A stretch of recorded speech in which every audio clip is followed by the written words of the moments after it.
can't say he's lived until he's loved. Well, go out and love someone. If I do, her.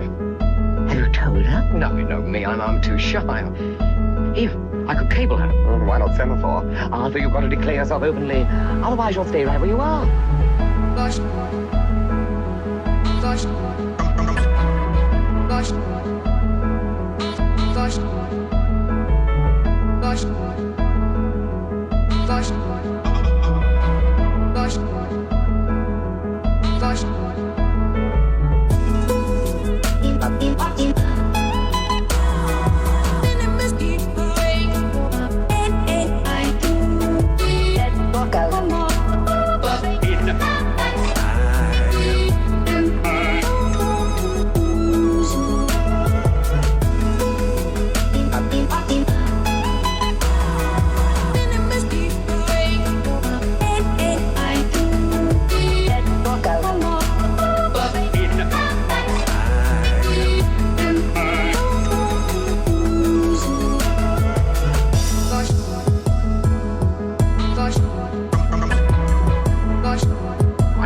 Simple man. I have plain, simple feelings, and I use plain, simple words. And I simply have to let you know, plainly, that I plainly and pimply want.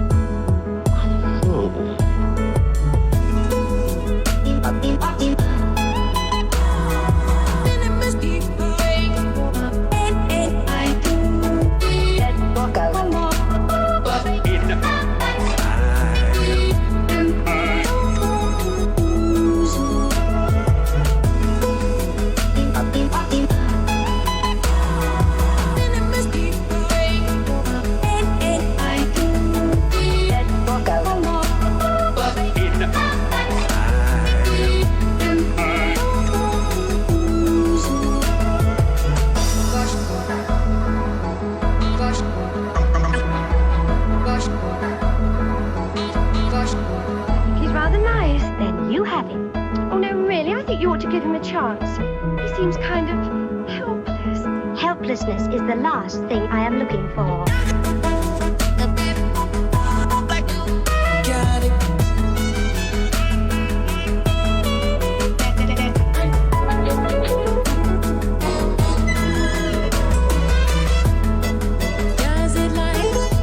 Sammy.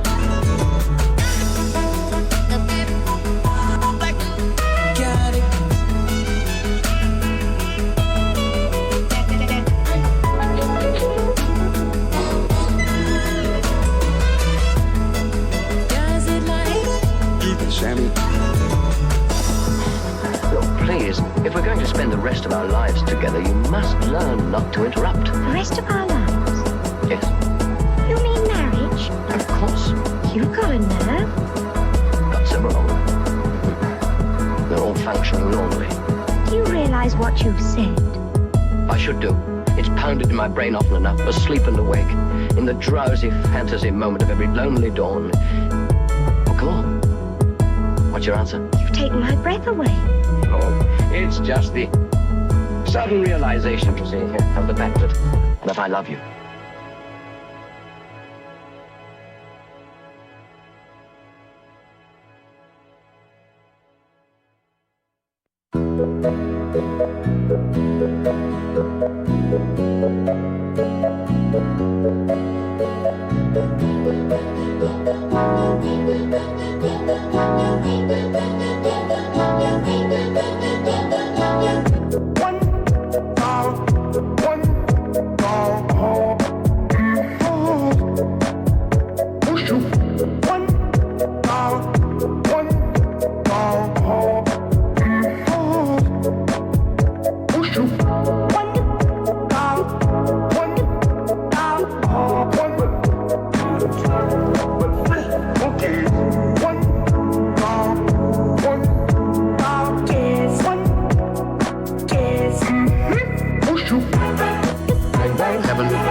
bang bang, heaven, bang bang, oracle, bang bang,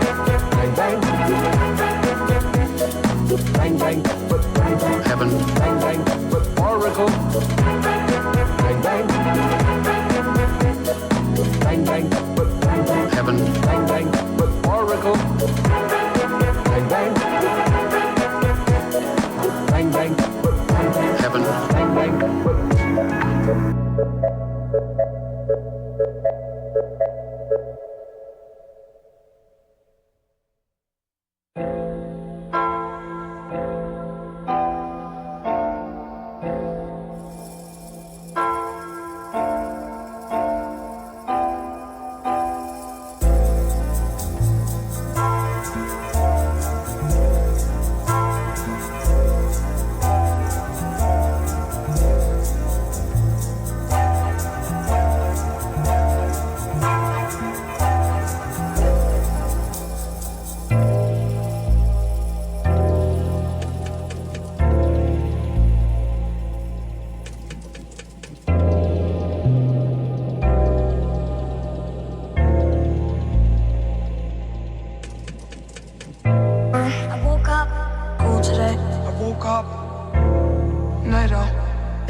I woke up cool today. I woke up night out.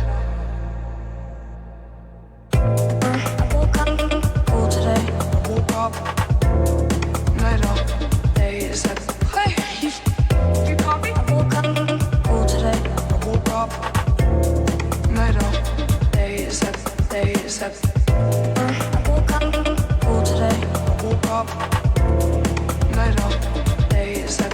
Hey, I woke up cool today. I woke up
monkey. I crack my head.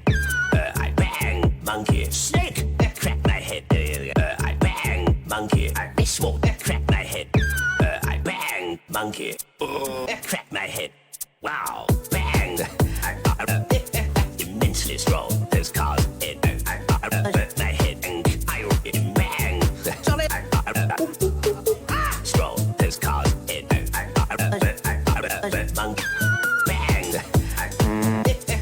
Pierced labia. This called it. My head and I bang. Pierced labia. This called it. Monkey. Junk. Monkey. Crack my head. I bang. Monkey. Snake. Snake my head. No. Bang. Junk. Monkey. I bang. Monkey. Snake. Immensely strong. This called it. My head and I Johnny Ladler. Strong. This called it. Monkey. Immensely strong. This called it. My head and I Johnny Ladler. Strong. This called it. Monkey. Very drunk. I beautiful song. I beautiful song. That is beautiful song.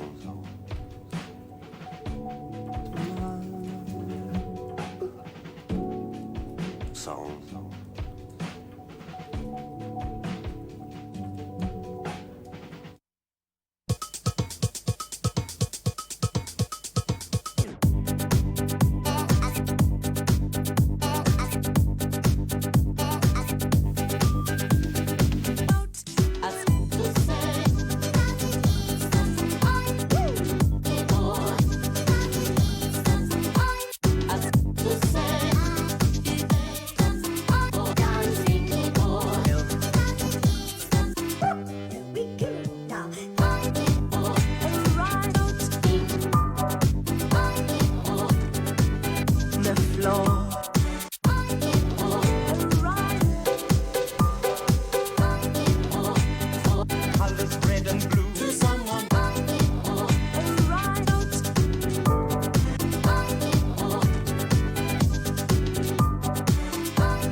What we're gonna do right here is go back. 1, 2, 3, 4.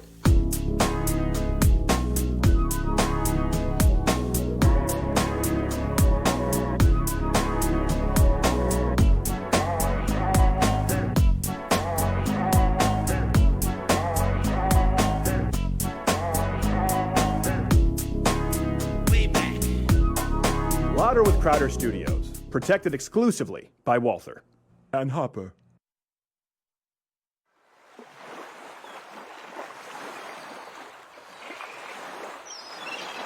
Are you ready, kids? I can't hear you. Oh, who lives in a swamp right under the sea?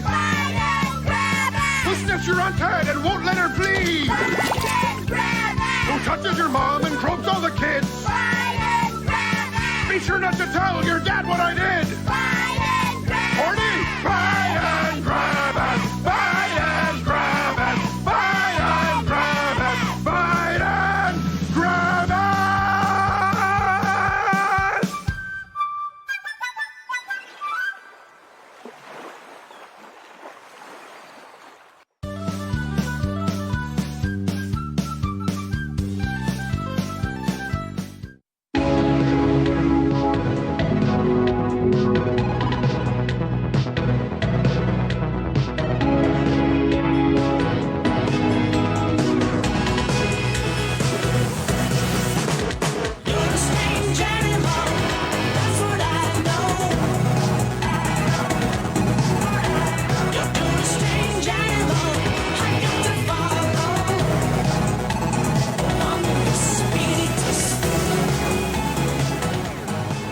That's called the creepy man at Gerald's actual wedding. He danced like this.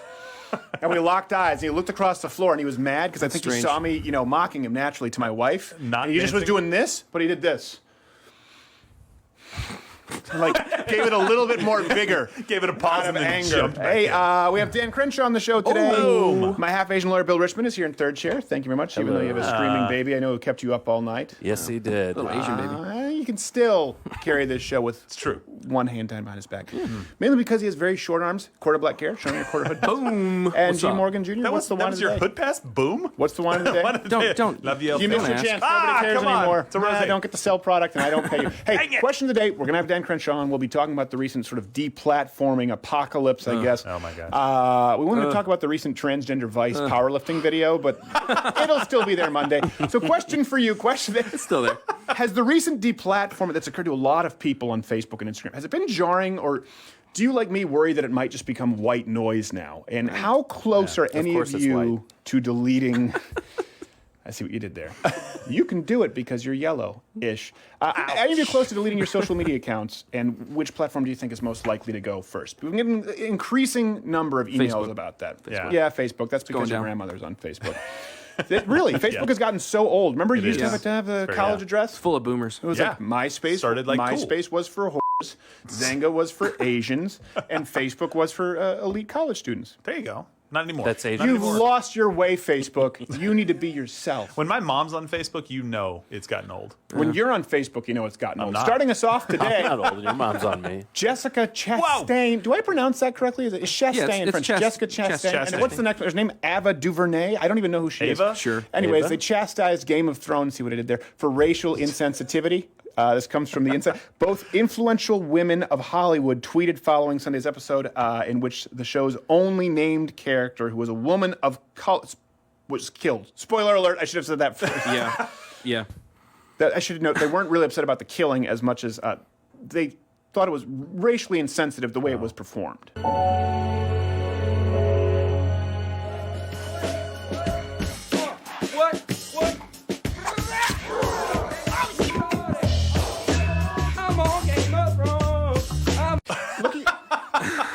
I can see how it registers a little tone deaf. I get it. I get it. A little insensitive there. Okay, so the puck used to be in this zone, right? All right, we want women in things. Okay, we need gay people in things. Now we need people of color in things. Now we need gay people of color that are women in things. And now they must survive until the end of every episode or movie. It's like Game of there are Thrones. only 2 episodes left. No one was complaining about the white guys that died. Yes, there's been hundreds and hundreds of white guys. It's a miracle that she made it this far. I'm pretty sure that the last episode is just going to be someone traveling in a DeLorean, nuking the whole place. Yes. No one's going to make it past the ending. I don't understand here. Why are you pissed? Whatever. Anyway. You can have So did you still like guys the hear show. about the recent thing with Captain Marvel about how Brie Larson was saying, well, we want to be inclusive and have other women and kind of sign the petition. And then all of a sudden it turned into, well, actually, Brie Larson, you shouldn't be in. Yeah, we don't want you anymore, who's actually. more diverse than you should play this role. And it's like, well, it never ends, actress. right? No. I mean, soon you have women of color that are transgender, that have arms, and then you need the ones without the arms, then without the fingers. I mean, like, what? I mean, where does it end? They just think that it's Completely appeasing equal. crocodiles is futile. It's like Piranha Night 3D with chicks with. Next we have Nobody wants to see that. This transy, and I'm saying that because since everyone's being deplatformed, we can get around it by adding transy. Make it a thing. This transy's making the case that Venezuela, we just saw this video, and I promise you it's real. Venezuela, more democratic, better off than the United States. Here's a clip. There is so much that we could learn in the United States from what they've done in Venezuela. Yes. Correct. The transy in question, at Lavender N Red, on the Twitter biography, refers to him, herself, yourself as a transgender autistic revolutionary. I thought autism meant you were a genius. And that's what does autism even mean anymore? It really does seem to me like it's become an incredibly broad umbrella. Yeah. Perfect.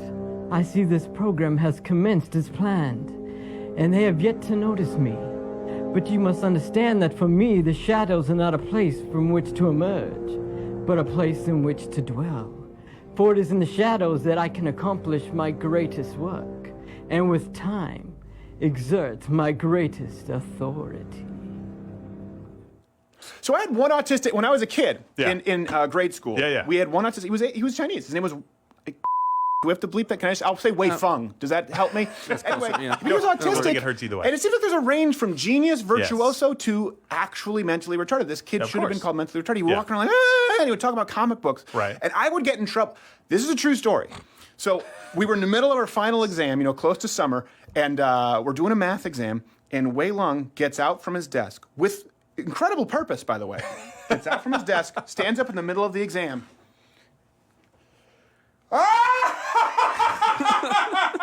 He does that. And I'm sitting in my chair about having a heart attack laughing. Like, I just think this is hysterical. And they kicked me out. They kicked you out? out? How do you kick me out for this? Did they kick him out as well? No, they didn't kick him out because he was retarded. Laugh at a power move like that? I knew exactly what he was doing. He do that in court all the time. He was obsessed with video games, and I knew he was doing the Shang Tsung holding the glowing head. Yes. And I knew it, and I'm just sitting there laughing, and they kicked me out. This kid also, I've told this story before, he punched me in the balls. It's the one time I cried in school in grade school. We were learning the Fosbury flop, where you had to line up and run and jump over the high jump bar. Is that what you call it, high jump? Yeah, I guess. Fosbury flop is where you jump back and fall on your back. Right. So we'd have 2 lines in gym class. I remember. Name was Mr. Bono. Called him Mr. Boner because we were incredibly childish. And I still thought of it. I'm standing in line, and I realize that this one kid who's autistic. They just called him autistic. That's all we knew back then. Yeah. He doesn't realize that we're lining up to wait our turn and run and jump over the mat. He just jumps and right on his shoulders, right in the hardwood floor, and starts freaking out. I'm like, well, are you okay? And he just started repeating, kick your ass, and punched me in the balls as hard as he could. He's a good guy. This is a true story. And then now we're just like, now you just have some kid who's very smart and, has to wear earplugs when he sleeps, and we call them autistic. Does someone know? Where's the line? Where is the line? Genuinely. It's gotten broad. No, there are lines. It's just some folks choose to ignore them and exploit the labels for whatever they want to do. I mean, they take something that is scientific and legitimate, and certainly the boundaries are, they have to be adjusted at times as more information comes. There's different variants of different things, but to be able to say wherever you want and whatever you think you are is just going to somehow be on the continuum of the spectrum just doesn't make any. It makes real. The ghetto lawyer just came out of him. Wherever you is, wherever you is on the continuum as it relates to the spectrum, which really relates to the panel. You know how it is, though, right? You know how. No, they're picking up what I'm laying down. That's $4.50 an hour. That's because you do not understand the past. $4.50. What am I, cheap? Whoa! You do not understand the past tenth of what I am laying down. Finally, and it must be harder too to find the different. Honestly, like autistic and Asian, because some of those kids, they're very socially awkward and they're very good at things. Yeah. I would just say, well, autistic. Like he just has a Chinese mom. Sorry. True. Could have fooled me all day. And banned. Anyway, another news before we move on to social media. In 2020 news, Pete Buttigieg says that I can't know. This week he said, if God belonged to a political party, it wouldn't be the Republicans. This comes from Business Insider. Seriously? Of course, this was immediately after saying it's important that we stop seeing religion used as a kind of cudgel. Perfect word for him to use. So God would not be a Republican. When reached for comment, however, Representative Satan said he was away on business. So that was pretty. Oh my gosh. Okay. When reached later for comment, he was too busy having sex with Pete Buttigieg. So he's nice. Got stuff to do. I think this is a little bit odd, right? He claims to be, what is it, an Orthodox, it's not Orthodox. He's not a Christian. Orthodox. Not Orthodox, sorry, it's a wrong word, sorry. He claims to be a Christian, and then he questions Mike Pence's belief in Scripture. He says, maybe Mike Pence doesn't believe in Scripture now anymore. And I'm like, sir, would you like to talk about homosexuality and the potential verses that could be in the Bible that affect that? You're telling me that because you've got a bad guy, your words, bad guy in office, that Mike Pence doesn't believe the Bible anymore, and your lifestyle probably doesn't. Oh, it's Episcopalian. Stop using religion to divide because you clearly have not read the Bible and don't know anything. That's not this true. week. No, that's the point. They say don't use it to divide, and then they just say you don't know any. Yes, I know. Is it lost? Is it lost? Was that lost on people? That's the joke. Okay. All right, Gerald. All right, Bill, help him out here a little bit. Unhelpable. Okay. The week's trivia contest winner, by the way, is Sam Moore at Samtastic300 for correctly identifying that the plus-size model Tess Holliday's blood type was pudding. So you'll be getting a free T-shirt and DNA scraping of half-Asian lawyer Bill Richmond in the mail. Still funny, by the way. I'm a DNA scraper. So we're going to talk about, and I was super glad that half-Asian lawyer Bill Richmond was here. And I can never tell, he has a newborn, if he's tired, if it's just Asian face. Because you never get the bags under your eyes. No, they're just there all the time. So no, they're not bags. Your eyes are very tight. You look like you've always slept well, but then you also look like you're always just a little bit irritated. Yeah, no, that's my life. That probably works for you. That's the lawyer part, right? Yeah. My features have hardened over the years in court. I just wanted to make that awkward for just a few seconds. I just wanted to see where we went with it. That's how bad I felt. That's how badly I felt when you just earlier stepped on and restated my position. You're like, that's your position. That's my position too. All right. Okay. I hope your new husband is watching. Okay. So over the past week, we've seen another purge, obviously, of not only have we seen this of conservatives, but we have seen rejoicing from the left. I'm delighted to see this. They're taking out the trash, these awful people, in many cases, encouraging violence, sanctioning violence. Look, you have no right to speak on someone else's platform. Let Milo Yiannopoulos go to GeoCities or MySpace or something. He can't go on Facebook. Facebook, and I think I agree a lot. That man's like an anti-Semitic cartoon. It's a company, right? We don't like regulation, then it should regulate itself. I feel like that first guy who was talking, Mr. Honey, Ilhan Omar's watching it like, I mean, come on! Gosh. It's just too soft to lay up for them. We should just do this program like cable news. It would be so much easier. There'd be no prep. Hey, what do you think, sir? Outrage, and I'm sounding slightly like Woody Allen crossed with the nutty professor from The Simpsons, Milo Yiannopoulos. I want to make sure that we're clear about this, and Bill will obviously help clarify this. This is not a freedom of speech issue. Okay, so before people yell "private company," I want you to hear what we're about to what we're about to discuss, and let's go over kind of the new rules as to what is and isn't allowed. You're about to say something there. No, I was agreeing. I think it's incredibly important to set the tone because we're not making that argument, and that's what everybody is going to say is that you're making a free speech argument in the wrong case. So just as important as kind of understanding why and which conservatives are banned is looking at the behavior that's routinely accepted from the left. So there have been clear terms of service violations from the left. Things like doxing, things like threatening people, things like inciting people to violence with no consequences. I want to be really clear. I don't want any preferential treatment. I don't think any, I do think some conservatives do, and we'll have to get to that in a second. I just want to know the rules. And I think that's an important distinction that people need to make. There's either dishonest business practices or not knowing where they line up and not applying the law equally. Well, I think even just the point in our own experience has been the company is often unclear left-hand, right-hand about what the rules are. Even day-to-day, even kind of rules. Handling the same videos, being handled differently in different times by different people means that there's a level of subjectivity that means that when the company's out there selling its platform as A, in reality, it's B. And that is where you get to the heart of a fraud that they're using to build a business platform on. I mean, people choose to use the platforms and spend money on those platforms and give their data, valuable data, to these companies thinking that they're getting something that they're really not. Yeah, there's an exchange of services here. Like you said, that data. The data is one of the big things that drives the revenue, obviously, of any of these companies, right? Having access to consumers and understanding their habits, being able to crunch that data. You've given your part, and now they're saying, no, you can't be on this platform anymore because of rules that we can't even tell you how do we enforce across and they clearly don't honor their own rules. So just in case you think I'm making this up, Democratic State Representative, we'll talk with Dan Crenshaw about this in a second. Brian Sims, you guys see this where he videotaped himself? I don't know if videotape is a term anymore. People are like, what does that mean, videotape? You mean selfie? Come on, Grandpa. He selfied? Is that what you mean? We used to use the term videotape. I just realized how dated that was. You're an old man, like Crowder. We used to beta ourselves. And then if we were lucky, we'd 8-track ourselves and send out a mixtape. So I almost said it again, he videotaped himself. He selfied himself, which sounds redundant, harassing young girls and old ladies praying outside of abortion clinics and offered money to anyone who would dox them. Lest you think I'm making it up. Hi, everyone. Representative Brian Sims here, and I am outside the Planned Parenthood at southeastern Pennsylvania. Oh, no, they're leaving now. A bunch of pseudo-Christian protesters who've been out here shaming young girls for being here. And so here's the deal. I put pseudo in front of everything. To anybody who will identify any of these Makes three. it bad. So we're actually going to donate to Planned Parenthood. I'm going to donate to Planned Parenthood. So look, a bunch of white people standing up in front of a Planned Parenthood, shaming people. There's Let me make this Christian about really what you're clear. An elected official offered money to anyone who would dox pro-life prayer volunteers. You could live the rest of your life with singular purpose and unbelievable focus in an attempt to, and still not accomplish anything that shitty. You could set out to do it. Volunteer prayers.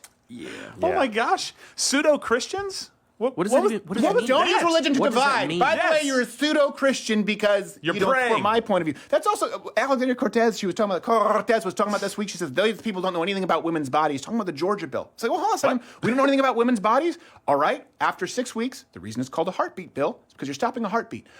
Whose heartbeat? Yeah. Right. Is that hate speech? Is that? Can I not understand that because I'm a man, or do I actually just understand you're the party of science? That if you have two hearts, you're a medical marvel. Someone get Ben Carson to separate you two. Ripley's believe it or not. And by that logic, men should only be able to operate on men and women on women because you can't possibly understand a female body if you're a man. So why would you dare try to operate on them? Also, plumbers. Yeah. He took this guy. By the way, this is what's also really egregious here is he took the video. He streamed it. He didn't videotape himself. Yeah. He streamed it on Periscope. In my day, a Periscope was when you took some milk cartons, taped them together, and put a mirror on one end and a mirror on the other, and you went, see, I can look at the top of the car. Oh my gosh. You never did that trick? Everyone did that. Everyone did Come that on, trick. everybody did that joke. And he posted it to Twitter. So this guy obviously feared no consequences. That's what bothers me. Doxing, by the way, and targeted harassment expressly outlined as bannable offenses on Twitter's terms of service. That one's pretty clear. And they should be. This isn't an isolated incident. Remember Peter Fonda, the actor? He called for Barron Trump to be abducted and raped by pedophiles. Lest you think I'm exaggerating again, and I know my half-Asian lawyer, Bill Richmond, gets a little uncomfortable. He thinks I'm going too far. This is a quote. Easy Rider. Was Peter Fonda Easy Rider? Yes. Yeah. Oh, yeah. We should rip Barron Trump from his mother's arms and put him in a cage with pedophiles and see if mother will stand up against the giant ass she is married to. Now, I know at first glance that seems pretty cut and dry. but then I see the blue check mark and I don't know what to believe anymore. And then he's still up on Twitter, by the way, right now. No punishments. But he apologized. What? I'm sorry. It's too late. Go upstairs. I don't care. Nice. Look, there's literally hundreds of examples. The rest of the show, the rest of this next week's shows could all be the examples of this. Jim Carrey, Kathy Griffin, every one of these people have said reprehensible things. Well, no, I think it's important to delineate. Violence. Just showing a severed head is different from saying, no. That's not all rape she's done. this child. I agree. That's not all she's done, though, right? But there's so many things that they have done that would, under the ban that just happened, would easily have gotten them kicked off if they were on the right. This is also something that's important. It's also illegal. That's something people need to understand. Actually making a threat of violence or inciting people to violence. This whole idea you can't yell fire in a crowded theater, you actually can. Yeah. If there's a fire in a theater. If there's not, I believe the legal term is fraud. We commonly refer to this as lying. Yeah. Right? The thing is, if you try to respect the laws, they don't abide by the laws. We have people who sign consent. We have people who say, I agree to appear on camera, change my mind, and then go to YouTube, say, I don't want to be on there anymore. And YouTube makes us blur it. And we say, well, first off, it's a single-party consent state. We're not breaking the law, and we can show you them giving permission. Break YouTube's This is what we law. don't care, because we just don't want to deal with the problems. That is the issue. These offenses are actually illegal. By the way, hit the notification bell. Actually, just bookmark the channel on YouTube because notifications may not work. Join up loudofcutter.com/mugclub, and of course, you can leave a rating there on iTunes. So let's compare this with what gets a ban on the right, in direct contrast to the leniency given to leftists. Do we have anything right or wrong so far legally? No, I actually was going to say that the exact other point would be probably people would hear the end of the first comment and say, okay, so wait, what's your position? That they should be allowed to say these things or that they shouldn't be allowed to say these things?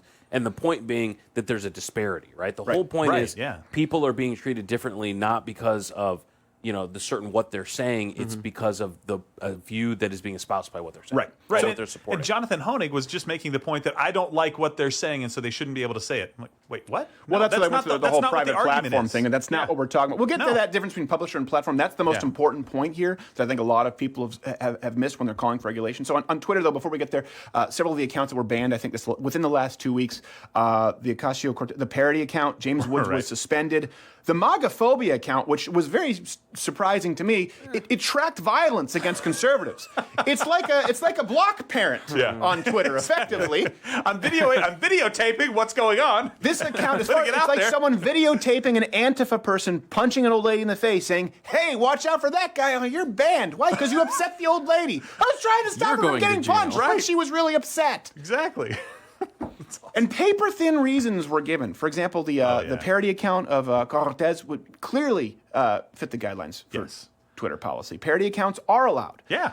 It was clear that it was a parody account. What I love is that Twitter said the account was seen as misleading, going a little too close to the source material, I see. Look, it's not their fault that AOC is actually that crazy that people were confused with that account. Okay? They said it was misleading. I know. That's what I'm saying. Like, it's not our fault that she actually is that crazy. Sorry.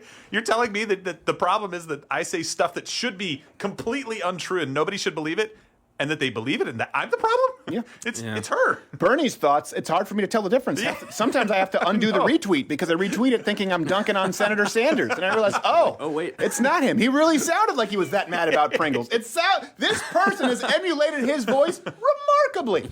And then, of course, Facebook and Instagram, they banned people like Milo Yiannopoulos, Paul Joseph Watson, which I really don't understand the Paul Joseph Watson thing. How did he get put in that list? Well, they claim they violated the dangerous individuals policy. You're dangerous. But again, the reasons here hardly make any sense when you. Splendid. The show is continuing just as I'd hoped. Though many do not know my name nor recognize my face, it is by my gentle hand that the ship is guided unnoticed. And once that ship has served its useful purpose, I shall coax it into the rocky shore as a beautiful siren does in beckoning from the dark sea.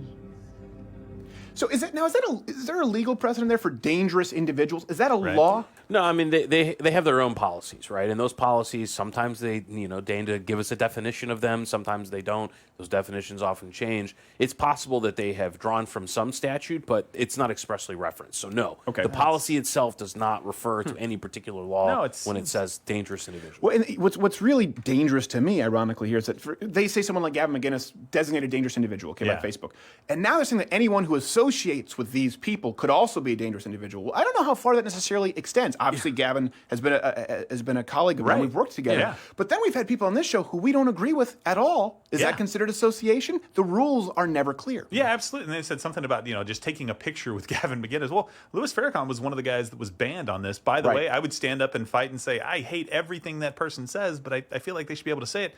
I'm pretty sure that presidential candidates, presidents, and plenty of people in the Democratic Party have had pictures with this guy, have attended his church, have sat under his tutelage, and they're still out there. Right. This isn't fair at all. This is one more example. I saw Barack Obama with a Farrakhan is my homeboy T-shirt as a fact. Pretty sure he bought it at Urban Outfitters, which really just tells you that he's not all that original. The president. It's a different Farrakhan. Keep in mind, by the way, this is the platform that actually banned any pictures of anyone, even seen wearing our Socialism's for Fig shirt, which, by the way, can be purchased at Lotto'sCrowderShop.com, along with this wonderful new Deplatform This Crest T-shirt. That's the Crowder Crest. I love that one. But we retroactively photoshopped all of those pictures with the Socialism's for Fig shirts to abide by the Twitter terms of service. So as you can see, always thinking one step ahead. Makes no sense to people listening on audio. Now, here's one thing, too. A lot of people see that they see any right-wing critique of social media companies as hypocritical. Again, if you aren't clear about what your problem is. Hey, can you regulate some industries? Conservatives are like, it's not the government's job to regulate private business. But then as soon as they feel like they're not getting enough retweets, suddenly it's like, we're launching an investigation. We've got to nationalize tech companies. Long live socialism! Bernie! Bernie! Bernie! Bernie! I love how that clip was dead silent until you could actually hear the applause break carton coming up.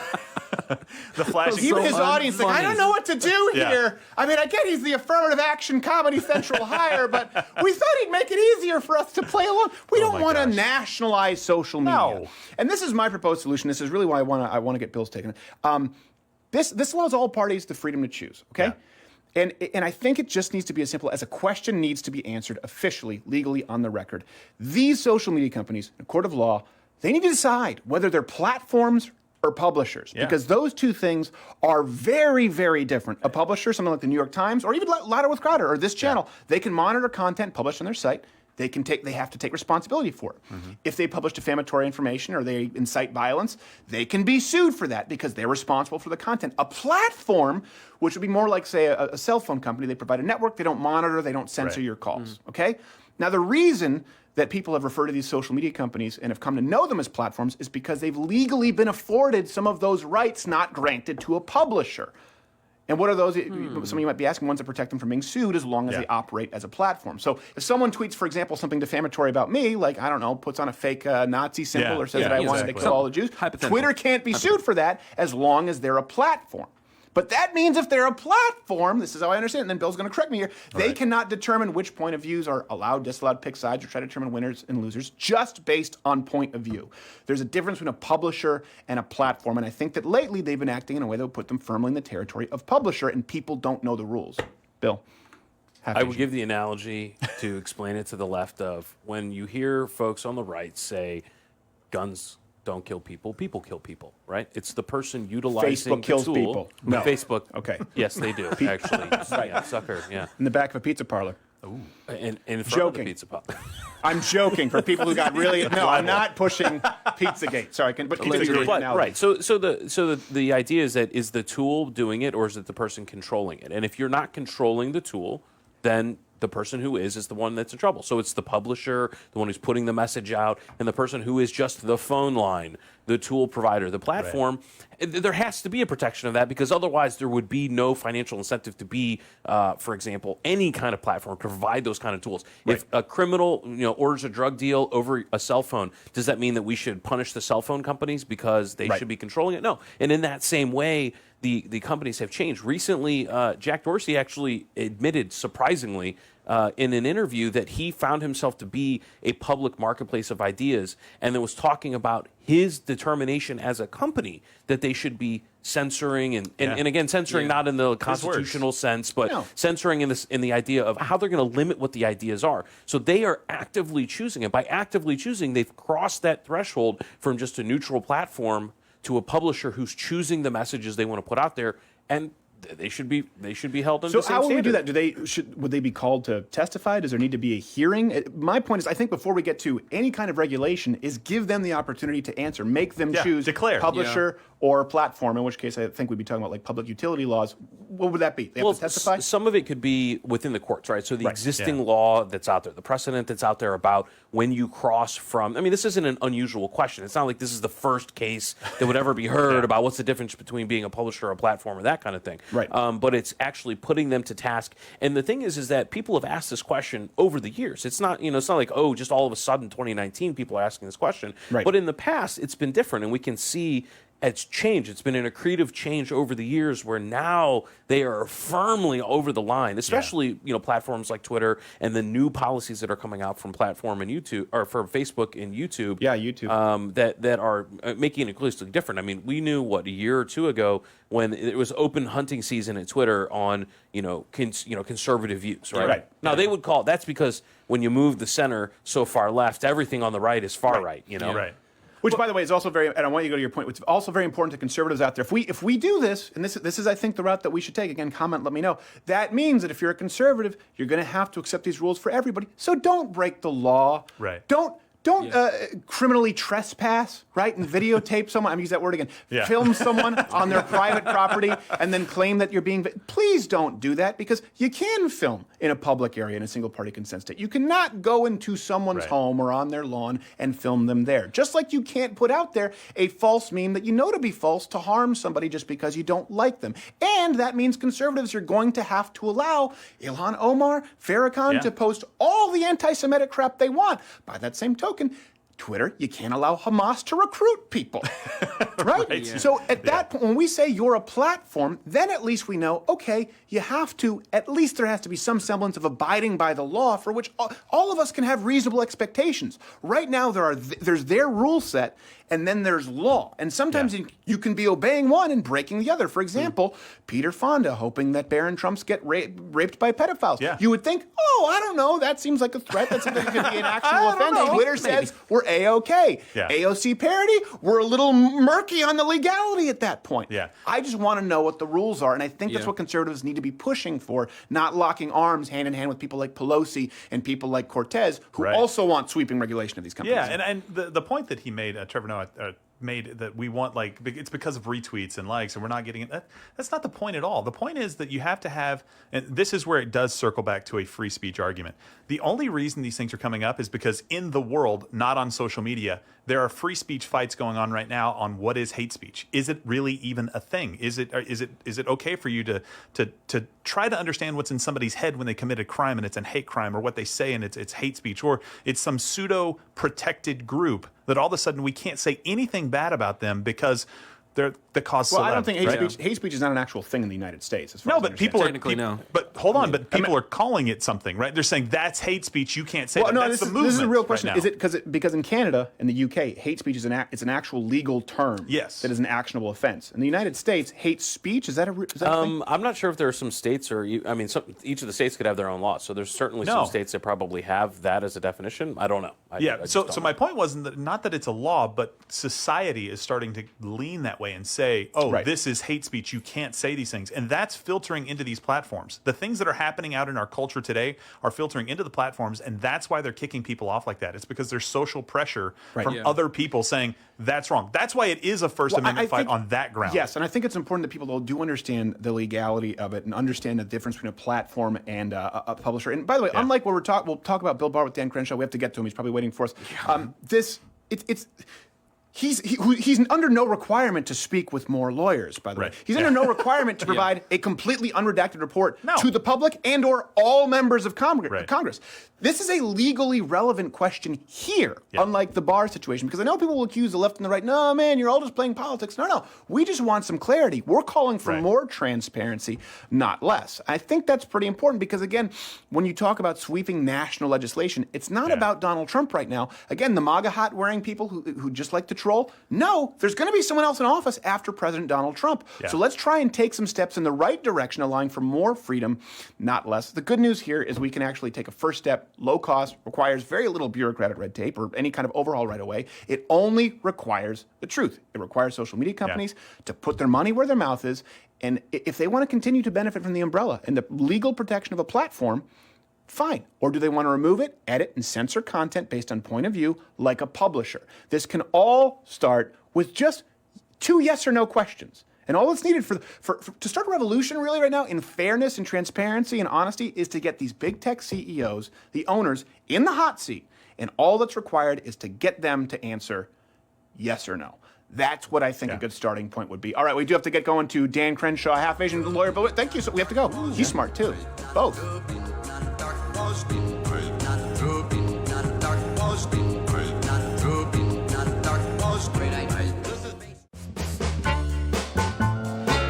Let's all go to the merch shop. Let's all go to the merch shop. Let's all go to the merch shop and buy ourselves some swag. Snazzy clothing and swag to buy at louderwithcrowdershop.com. Like this new signature baseball team. Or these Ranger panties. Or, of course, the Holy Grail itself, Mug Club. Let's all go to the merch shop and buy ourselves some swag. Delicious, as these unwitting imps fulfill what they believe to be their destiny. They will soon realize that they have merely been fulfilling their roles as hollow puppets, and I as their puppeteer. Mug Club shall be mine. Oh, yes, it shall be mine.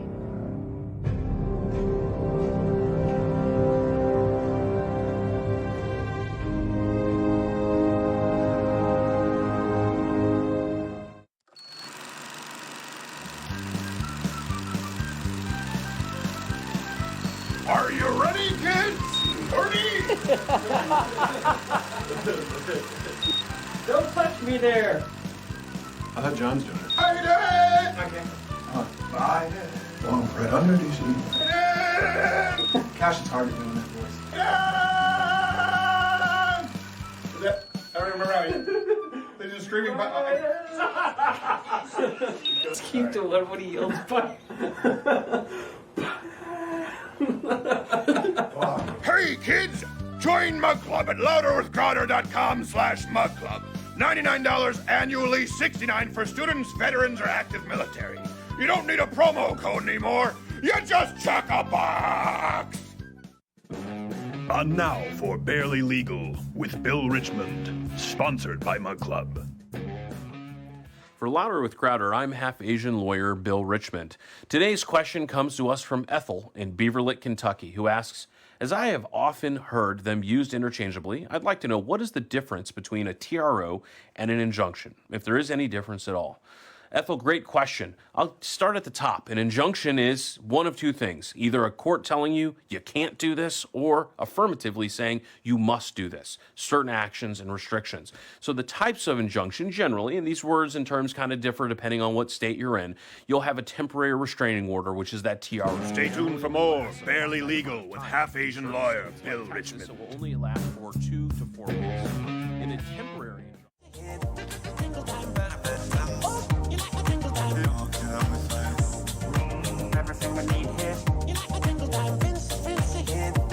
You know, I've noticed a change in dance trends. It used to be all on the hips. Now it's all on the shoulders. Yeah, there's a lot. There's a lot. I mean, you really. I mean, that is very. It's very white. That I don't dance have a for lot someone to who do here. Who is I'm partially sitting. African American, a person sitting. of color. What do you prefer, by the way? You never told me. Black, a person of color, African. Negro. Is that I don't know, in French that's the word that my mother gets in so much trouble because in French the word is similar to the Romance languages. So and she gets in trouble and she's trying to find the right word in English, she can't say it right. All right, that's a horrible introduction, but my mother is French Canadian and she It's true. The word in French is nègre in French. That is the word, and she would use it, and then she'd be like, "Mom, you can't say that." She'd be like, "But I was trying to say the nice. But black is so much more offensive." Like I'm like, "Mom, it's." I don't know what to say anymore. Okay, who knows? All right. Our next guest, I'm a huge. He's been on here recently, but he's making waves because. First, let me list his qualifications, and I'll tell you why he's been making waves. Of course, he's a United States Representative, second congressional district in Texas, 2 Bronze Star medals, former Navy SEAL, Purple Heart, went to Harvard after the military service, and recently was on The View. You can follow him at Dan Crenshaw, TX. Representative Crenshaw, thank you for being here, sir. Great to be with you again, Stephen.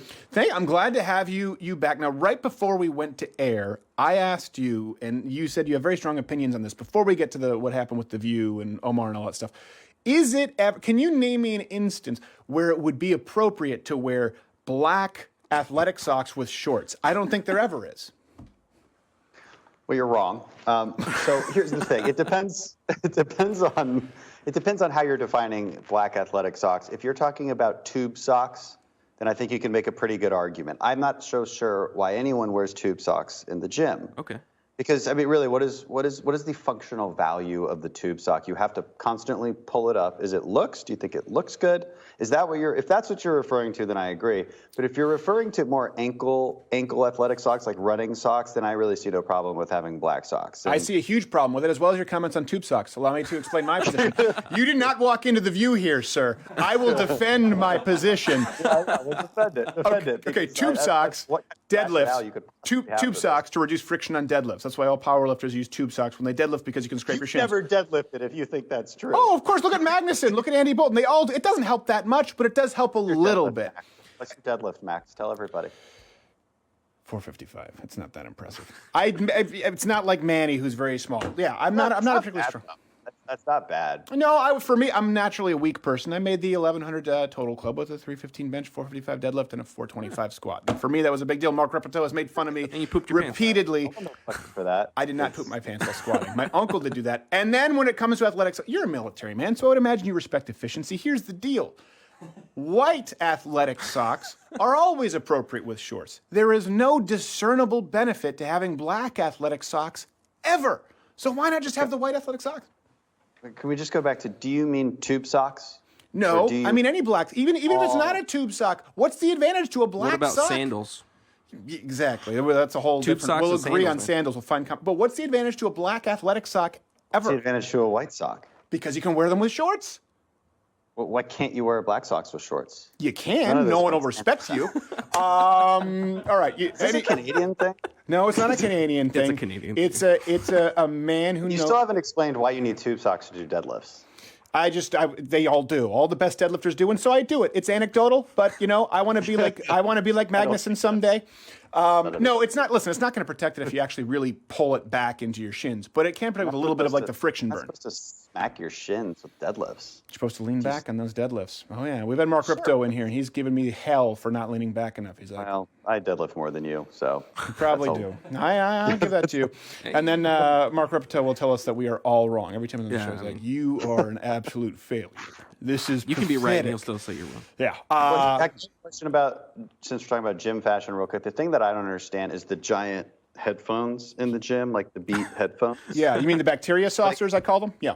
Right. It's just like it seems really hard to like sweat and be very active and dynamic with those big headphones. So that's a question I have for people. But it's not hard to wear them and sweat and be a douche. So it depends on priorities when you go to the gym. Not say that about people. They're all good people. Not all.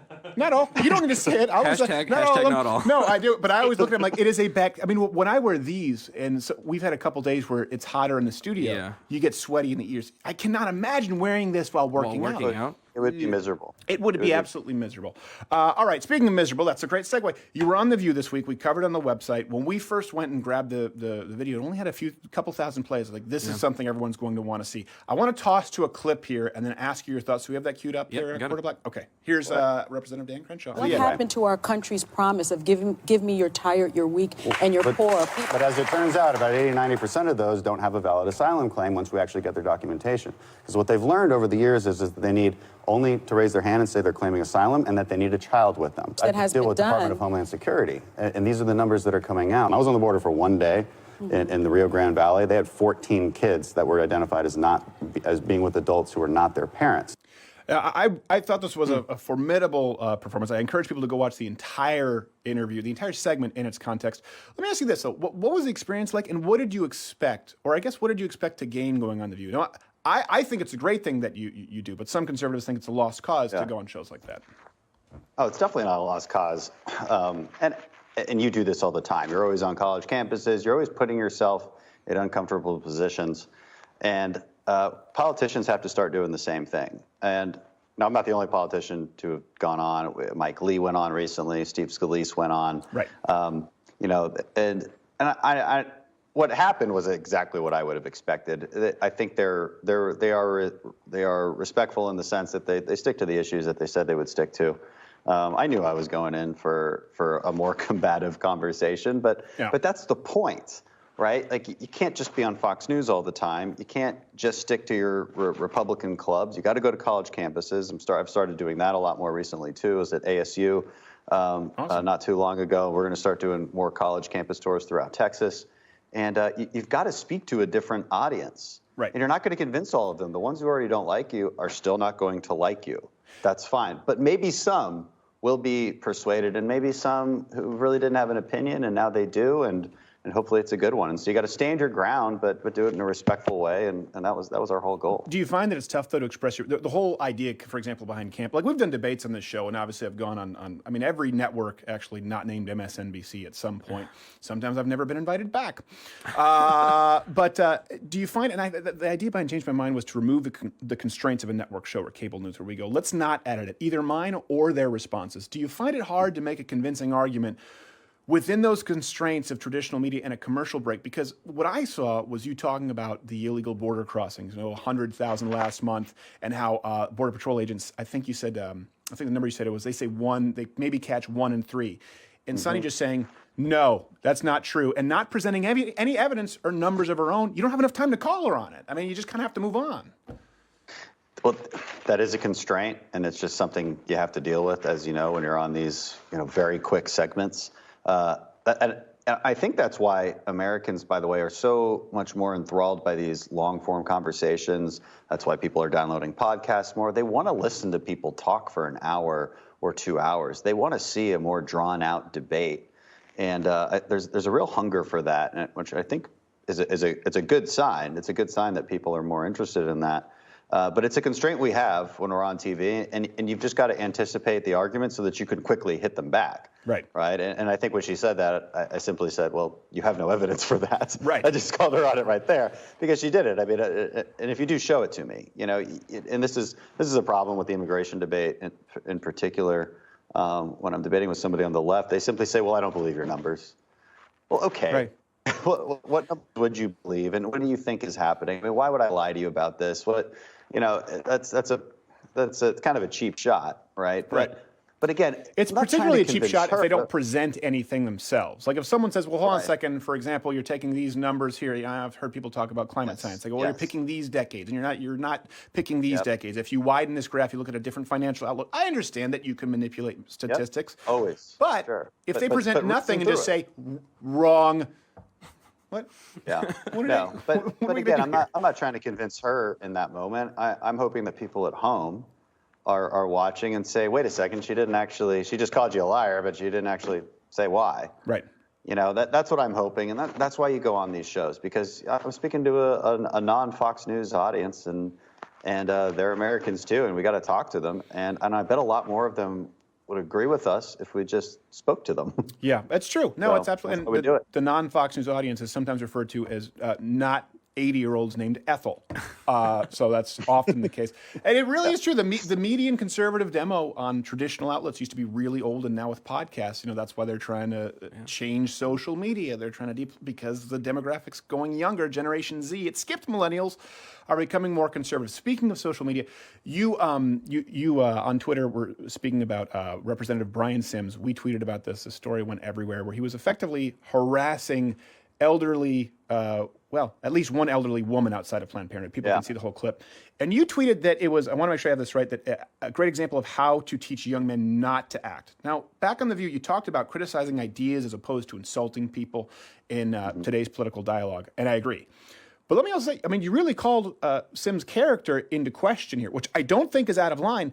How do you decide when that's appropriate, and how to differentiate that kind of a soul sort of criticism versus an insult? Because that was pretty. That was pretty rough. I don't think that was an insult. If I had said, that's a good question, and the way I would differentiate it was I was actually still attacking his actions. Yes. So this is how not to act. This is a great example of how not to act. I didn't say this is a great example of who not to be. Mm-hmm. I didn't say that he's not manly, even though his actions were very much not manly. Yeah. God, what he did is just, I'm so glad that this blew up all over the media, conservative media. I still haven't seen it on the news, unfortunately. But do you think it would really be in the news if you'd have done something, if you'd have tried to dox women? Oh, my gosh. Of course. It's not even a question. And the way he did it was just so vicious and unrelenting. Trying to dox underage girls, that's terrible. And the way he just harassed this old lady for 8 full minutes. What are you thinking? And I brought that up. This is how not to teach your young boys to act, because, I think a lot of us would agree that there is a cultural trend towards where we're not teaching young boys how to act. No. Whether it's with respecting women or respecting your elders or whatever the case is, and this is a consequence of losing sight of traditional values, and more generally speaking, this is a consequence of attacking chivalry. In your more liberal circles, you're going to say, "Well, don't hold the door open for me."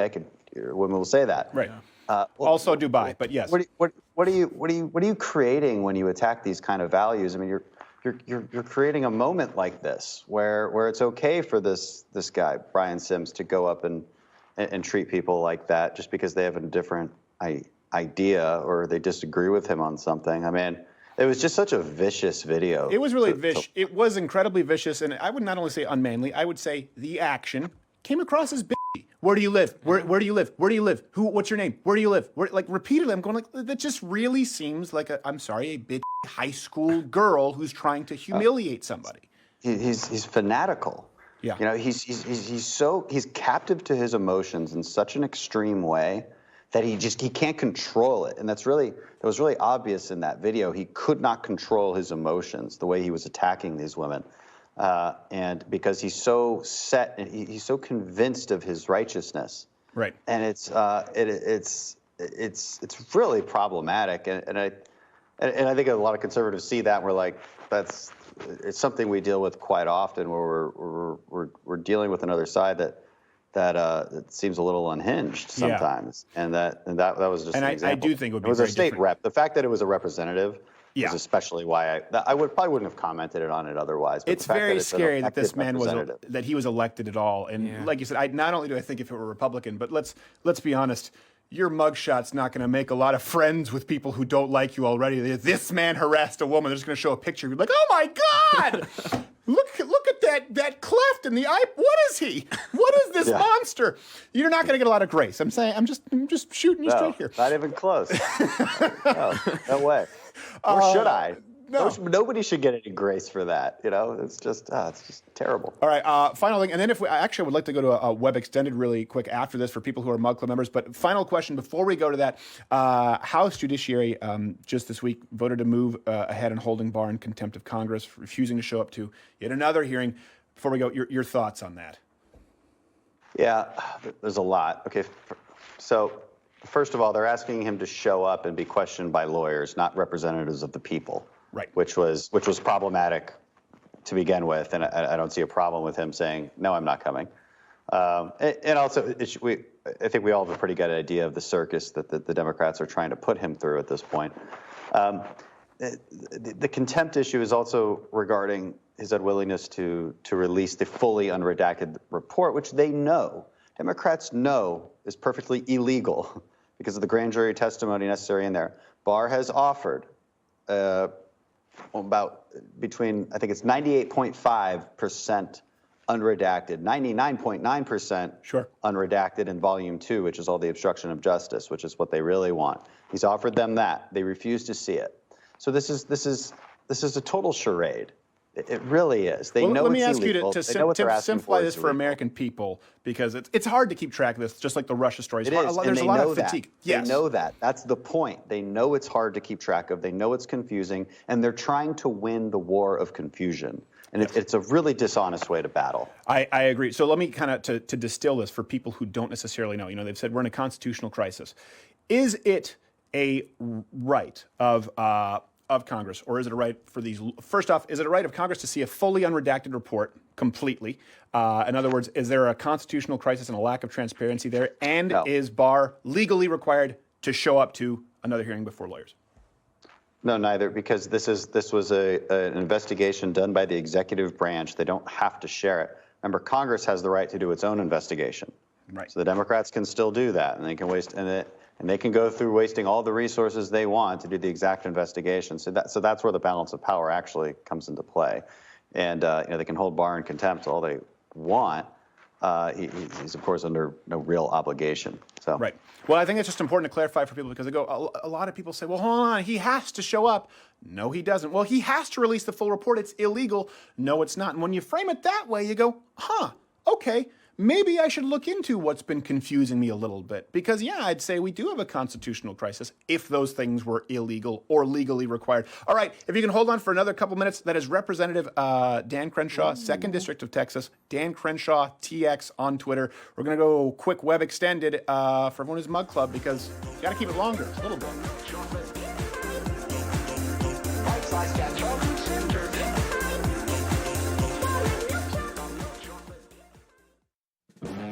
And now for Barely Legal with Bill Richmond, sponsored by Mug Club. Temporary restraining order, which is that TRO. It generally only lasts a finite amount of time. In certain states, like Texas, it will only last for 2 to 4 weeks. In a temporary injunction, you will have, in, for example, some courts, it will last the entirety of the case. So while you're fighting for your life under a mountain of discovery, a temporary injunction will be in place. Finally, at the end of a case, you may have a permanent injunction, which is a piece of paper that will control your life forever because it's in place. Now, as a bonus, one of the things that you can learn is about contempt of court. That's the failure to comply with an injunction. You gotta listen to the gavel, Ethel. You gotta listen. Finally, I'd like to ask a question of my own. Is your name really Ethel? Were you born a 95-year-old with cataracts? Some advice. Find your parents. File a permanent injunction. This has been Barely Legal with Bill Richmond, sponsored by Mug Club.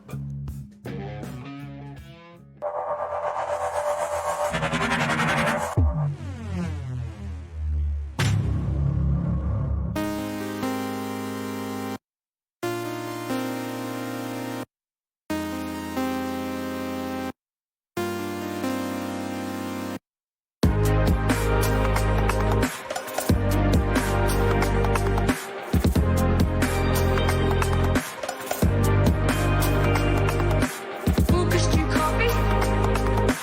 Lucas, do you copy? Find.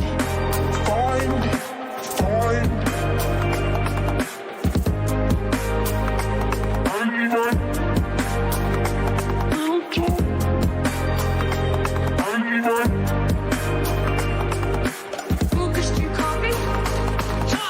Lucas, do you copy? Find.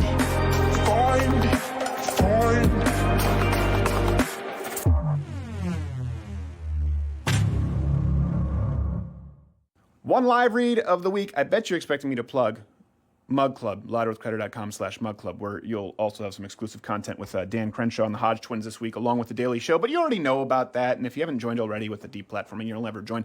There's another way to support this show. Walther Firearms have the balls to sponsor this show, and we are eternally grateful to them. They've stood by us through all the controversies. Well, they really haven't been that bad, let's be honest. And I know they have a lot of choices for firearms out there. You have...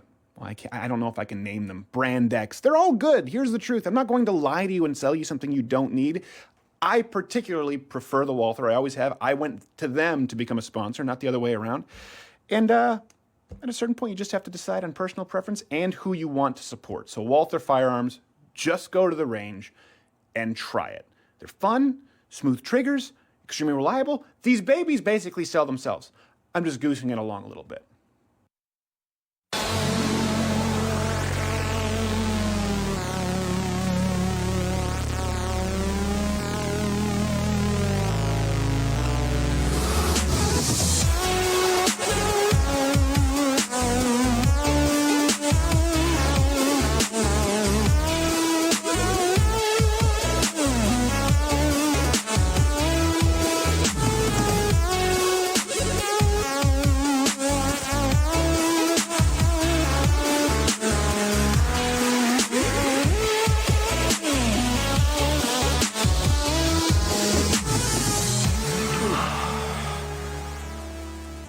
That one was called The Person Who Is More Concerned About the SPF on His Chapstick Than He Is Drowning, and So He Drowned. Actually almost happened to me in Florida. That's so unsafe. My wife made me wear this weird SPF chapstick, and when I got in the pool, it started coming off. And I actually was like, what is that? What is this weird thing on my lips? And I was underwater. You forgot you were and I forgot that I had to breathe. Yeah.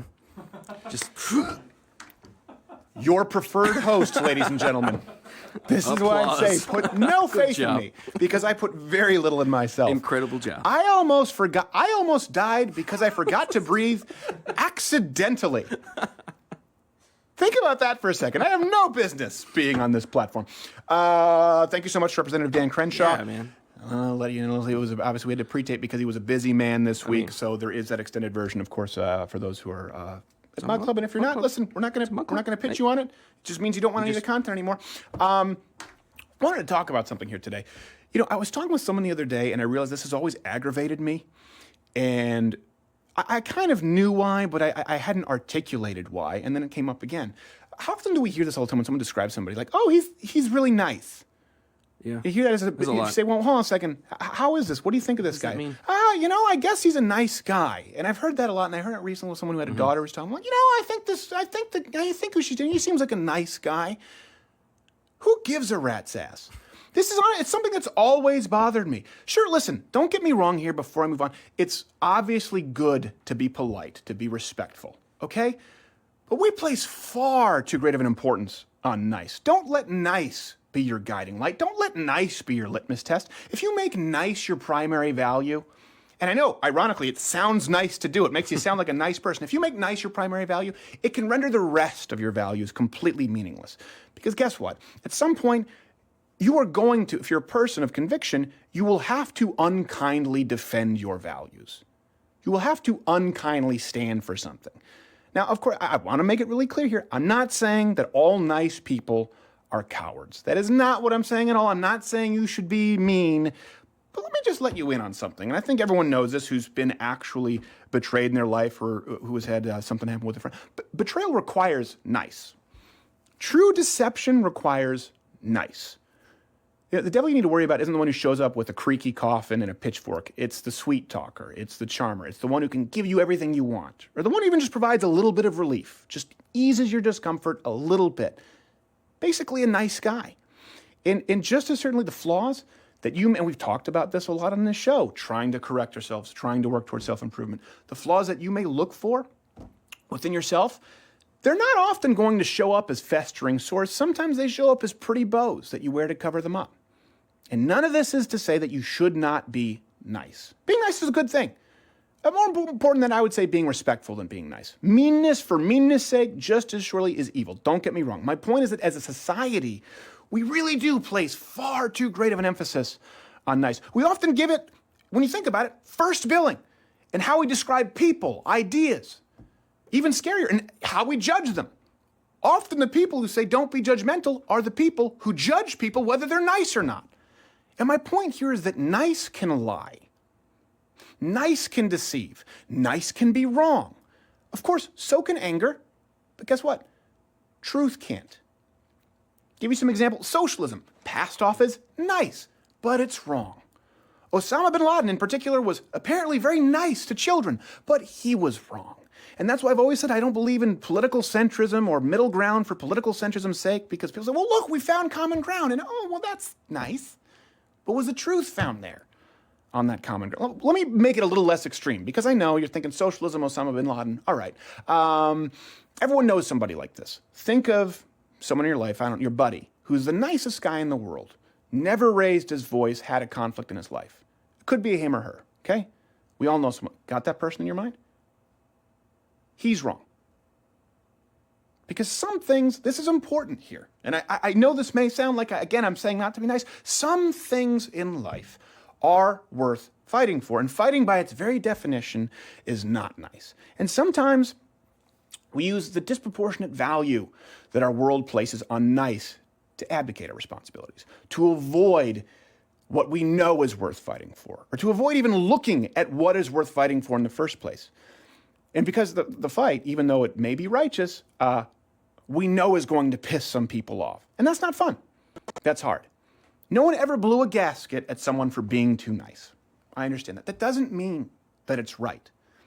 And this is something that's, I think probably Jordan Peterson has talked about this quite a bit.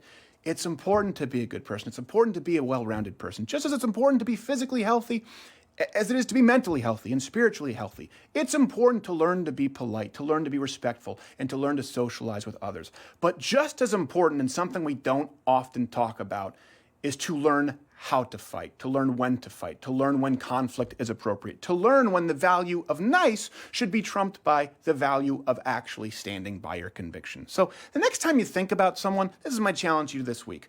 We all judge people. So if you want to come in and say, I don't judge folks, yeah, you do. You do judge people. I judge people. Everyone makes judgments. The next time you pass judgment on an idea, on a person this week, I want you to stop yourself and say, hold on a second, am I thinking, is my first value here, whether they're nice or not, or are you looking for what they stand for? By that same token, are you looking at your own ideas and your own actions? And are you saying, am I a nice person or am I a righteous person? Am I doing the right thing?